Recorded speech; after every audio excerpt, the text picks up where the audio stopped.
नमस्कार विद्यार्थी मित्रांनो, मास्टर सायन्स वाला या आपल्या युट्यूब प्लॅटफॉर्मवर मी तुमची आकाश विटेकर स्वागत करतो। तर आपण आज बघणार आहोत बघा पार्ट 1 सायन्स 10वीचा पार्ट 1 चा सिलेबस काय काय असतो। तर त्याच्यामध्ये आपण बघितलं होतं बघा, इथपर्यंत चॅप्टर बघितले होते। आज आपण बघणार आहे पुढचा चॅप्टर असणार आहे आपला refraction, lenses, metallurgy, carbon compound आणि स्पेस मिशन।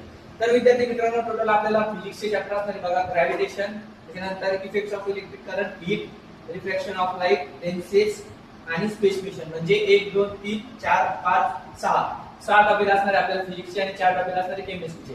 केमिस्ट्रीचे कोणते असणार आहे सर? पहिले असणार आहे periodic classification of element, second chemical reaction end equation, त्यानंतर असणार आहे बघा मेटलर्जी, कार्बन कंपाऊंड।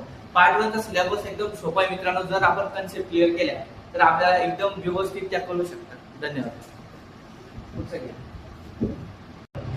नमस्कार विद्यार्थी मित्रांनो, मास्टर सायन्स वाला या आपल्या युट्यूब प्लॅटफॉर्मवर मी तुमची आकाश विटेकर स्वागत करतो। तर आपण आज बघणार आहोत बघा पार्ट 1 सायन्स 10वीचा पार्ट 1 चा सिलेबस काय काय असतो। तर त्याच्यामध्ये आपण बघितलं होतं बघा, इथपर्यंत चॅप्टर बघितले होते। आज आपण बघणार आहे पुढचा चॅप्टर असणार आहे आपला refraction, lenses, metallurgy, carbon compound आणि स्पेस मिशन।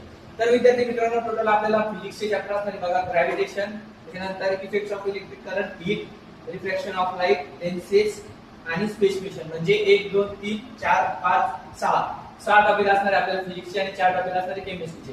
केमिस्ट्रीचे कोणते असणार आहे सर? पहिले असणार आहे periodic classification of element, second chemical reaction end equation, त्यानंतर असणार आहे बघा मेटलर्जी, कार्बन कंपाऊंड। पार्ट 1 चा सिलेबस एकदम सोपा आहे मित्रांनो। जर आपण कन्सेप्ट क्लिअर केल्या तर आपल्याला एकदम व्यवस्थित त्या करू शकतात। धन्यवाद।